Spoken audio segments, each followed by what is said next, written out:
Most MSPs grow their businesses organically, most often through client referrals. Managed services at their core are proactive. They're a response to the reactive break-fix model of the past. So why are we still reactive when it comes to client acquisition? How do we know the people being referred to us are the kinds of clients that we want to work with? And how do you make sure you're growing your business on your terms, in a way that plays to your strengths? One of the best ways to do this is by going after the kinds of clients you want to work with proactively. And I'm here to show you how. My name is Miguel. I'm part of the SDR team in Pax8 APAC, and I spent the last 9 years in sales and the past 2 of those years on the channel talking to MSPs in Australia and New Zealand. Here's a few cold calling tips if you want to get out there and accelerate your client acquisition. If you want to get out there and start calling businesses out of the blue, the first thing you need to understand is, why does your company exist? What purpose does your business serve that nobody else does? The second thing you need to understand is, who is your ideal client? What kind of client is best served by your unique purpose? I'll give you an example. The Zune had a simpler interface, brighter screen, and wireless music sharing over the iPod Classic. But everyone bought an iPod because it spoke to something deeper than just the technology. Now, how do you determine your ideal client? The easiest question to ask yourself is, who are your favorite clients to work with, and why are they your favorites? Look at your best clients, the ones who are the most bought into what you offer, and critically examine the purpose that you're fulfilling for them that no other business has fulfilled. Cool, so you figured out your ideal client and you understand your purpose. Are you ready to call yet? Not quite. Now you need to make sure you have the right approach and mindset. First thing, manage your expectations. The initial cold call isn't where you're going to sell your prospect on your most comprehensive contract. It's about piquing their interest just enough to accept a meeting, and then begin your sales cycle from there. Understand and research your audience.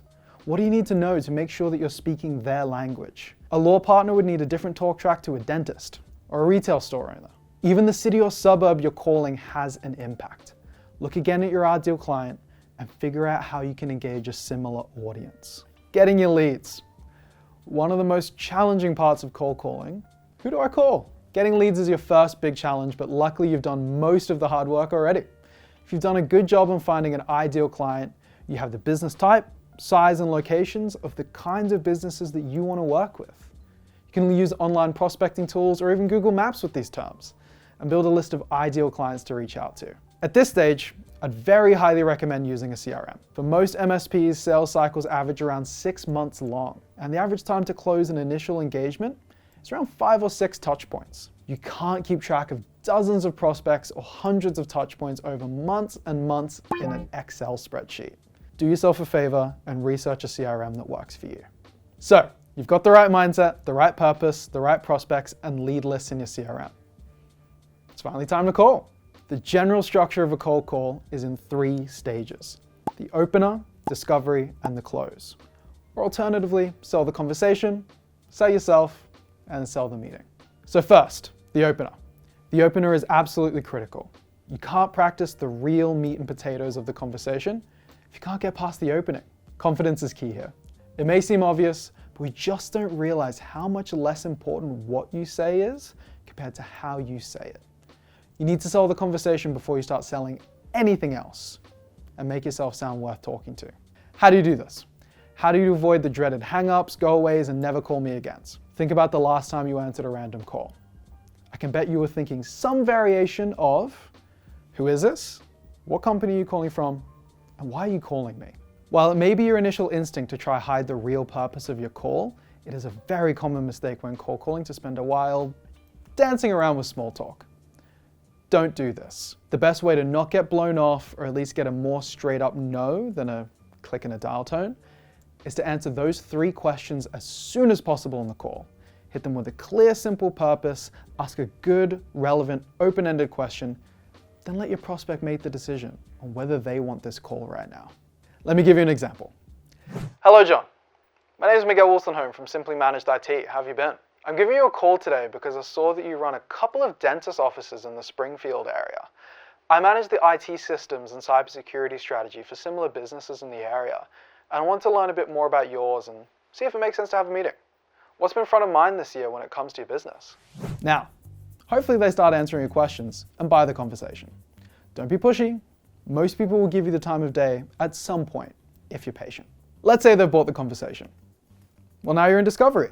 Here is where you have an open conversation with your prospect to determine at a high level whether it's a fit for your business and find something that you can help with. Here, the key is to ask open-ended questions, demonstrate that you can speak their language, and identify opportunities in their business. Ask questions that guide toward the things that you know that you're good at and have been effective with your current clients. The most important thing to remember is to ask questions that you genuinely want to know the answer to, relevant to the client or their industry, and can't be answered with yes or no. From there, ask follow-up questions where relevant and get the best picture you can of your prospect's business and what part you can play to help them out. So now you know enough information about their business to where you feel like your services would be valuable. Now it's time to close and sell that meeting. Don't overthink this. The purpose of finding an ideal client and speaking their language is to make it as no-brainer as possible, to at least have a conversation. Closing the meeting has two main steps: summarizing, some people call this the pitch, and asking for the sale. Pitching seems scary and complex, but it's deceptively simple. All you need to do is summarize everything of value you found during your discovery and connect it with something that you can do that improves their existing state. Your conversation to this point should have been about 50-50 on who's spending time speaking, but at this stage, don't be afraid to monologue just a little bit. And finally, all you need to do is ask for the meeting. I've seen many great sales conversations in my time die because the salesperson never asked for the deal. Putting all that together, you might get something like this. Thanks for answering my questions, John. You mentioned a few things I'd like to go in depth with you about. You mentioned you've had challenges in maintaining and monitoring your compliance standards across your multiple locations, and you also don't feel confident that your team can identify security threats. We've helped similar businesses with achieving and maintaining compliance, and we run security awareness training with our clients that'll keep your team aware of new threats and update you with a score on how secure each of your employees are.